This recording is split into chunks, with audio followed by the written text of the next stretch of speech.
அதிகாரம் 39. யோசேப்பு எகிப்துக்கு கொண்டு போகப்பட்டான். பார்வோனுடைய பிரதானியும் தலையாரிகளுக்கு அதிபதியுமாகிய போத்திபார் என்னும் எகிப்து தேசத்தான் அவனை அவ்விடத்திற்கு கொண்டு வந்த இஸ்மவேலரிடத்தில் விலைக்கு வாங்கினான். கர்த்தர் யோசேப்போடே இருந்தார். அவன் காரிய சித்தி உள்ளவன் ஆனான். அவன் எகிப்தியனாகிய தன் எஜமானுடைய வீட்டிலே இருந்தான். கர்த்தர் அவனோட இருக்கிறார் என்றும் அவன் செய்கிற யாவையும் கர்த்தர் வாய்க்க பண்ணுகிறார் என்றும் அவன் எஜமான் கண்டு யோசேப்பினிடத்தில் தயவு வைத்து அவனை தனக்கு ஊழியக்காரனும் தன் வீட்டுக்கு விசாரணைக்காரனுமாக்கி தனக்கு உண்டான யாவற்றையும் அவன் கையில் ஒப்புவித்தான். அவனை தன் வீட்டுக்கும் தனக்கு உண்டான எல்லாவற்றிற்கும் விசாரணைக்காரனாக்கினது முதற்கொண்டு கர்த்தர் யோசேப்பு நிமித்தம் அந்த எகிப்தின் வீட்டை ஆசீர்வதித்தார். வீட்டிலும் வெளியிலும் அவனுக்கு உண்டானவைகள் எல்லாவற்றிலும் கர்த்தருடைய ஆசீர்வாதம் இருந்தது. ஆகையால் அவன் தனக்கு உண்டானதையெல்லாம் யோசேப்பின் கையிலே ஒப்புக் கொடுத்துவிட்டு தான் புசிக்கிற போஜனம் தவிர தன்னிடத்தில் இருந்த மற்றொன்றை குறித்தும் விசாரியாதிருந்தான். யோசேப்பு அழகான ரூபமும் சௌந்தரிய முகமும் உள்ளவனாயிருந்தான். சில நாள் சென்றபின் அவனுடைய எஜமானின் மனைவி யோசேப்பின் மேல் கண் போட்டு என்னுடைய சயனி என்றாள். அவனோ தன் எஜமானுடைய மனைவியின் சொல்லுக்கு இணங்காமல் அவளை நோக்கி, இதோ வீட்டிலே என்னிடத்தில் இருக்கிறவைகளில் யாதொன்றை குறித்தும் என் ஆண்டவன் விசாரியாமல் தமக்கு உண்டான எல்லாவற்றையும் என் கையில் ஒப்புவித்திருக்கிறார்.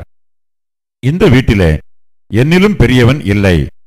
நீ அவருடைய மனைவியா இருக்கிறபடியால் உன்னை தவிர வேறொன்றையும் அவர் எனக்கு விலக்கி வைக்கவில்லை. இப்படி இருக்க நான் இத்தனை பெரிய பொல்லாங்குக்கு உடன்பட்டு தேவனுக்கு விரோதமாய் பாவம் செய்வது எப்படி என்றான். அவள் நித்தம் நித்தம் யோசேப்போட இப்படி பேசிக்கொண்டு வந்தும் அவன் அவளுடனே சயனிக்கவும் அவளுடனே இருக்கவும் சம்மதிக்கவில்லை. இப்படி இருக்கும்போது ஒரு நாள் அவன் தன் வேலையை செய்கிறதற்கு வீட்டுக்குள் போனான். வீட்டு மனிதரில் ஒருவரும் வீட்டில் இல்லை. அப்பொழுது அவள் அவனுடைய வஸ்திரத்தை பற்றி பிடித்து என்னுடைய சயனி என்றாள். அவனோ தன் வஸ்திரத்தை அவள் கையிலே விட்டு வெளியே ஓடிப்போனான். அவன் தன் வஸ்திரத்தை அவள் கையிலே விட்டு வெளியே ஓடிப்போனதை அவள் கண்டபோது அவள் தன் வீட்டு மனிதரை கூப்பிட்டு, பாருங்கள், எபிரெய மனுஷன் நம்மிடத்தில் சரசம் பண்ணும்படிக்கு அவனை நமக்குள் கொண்டு வந்தார். அவன் என்னோட சயனிக்கும்படிக்கு என்னிடத்தில் வந்தான். நான் மிகுந்த சத்தமிட்டு கூப்பிட்டேன். நான் சத்தமிட்டு கூப்பிடுகிறதை அவன் கேட்டு தன் வஸ்திரத்தை என்னிடத்தில் விட்டு வெளியே ஓடிப்போய்விட்டான் என்று சொன்னாள்.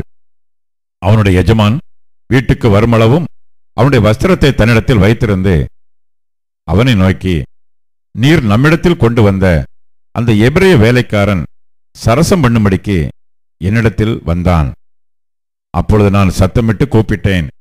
அவன் தன் வஸ்திரத்தை என்னிடத்தில் விட்டு வெளியே ஓடிப்போனான் என்றாள். உம்முடைய வேலைக்காரன் எனக்கு இப்படி செய்தான் என்று தன் மனைவி தன்னோடே சொன்ன வார்த்தைகளை அவனுடைய எஜமான் கேட்டபோது அவனுக்கு கோபம் மூண்டது. யோசேப்பின் எஜமான் அவனை பிடித்து ராஜாவின் கட்டளையால் காவலில் வைக்கப்பட்டவர்கள் இருக்கும் சிறைச்சாலையிலே அவனை ஒப்புவித்தான். அந்த சிறைச்சாலையில் அவன் இருந்தான். கர்த்தரோ யோசேப்போடு இருந்து அவன் மேல் கிருபை வைத்து சிறைச்சாலை தலைவனுடைய தயவு அவனுக்கு கிடைக்கும்படி செய்தார். சிறைச்சாலை தலைவன் சிறைச்சாலையில் வைக்கப்பட்ட யாவரையும் யோசேப்பின் கையிலே ஒப்புவித்தான்.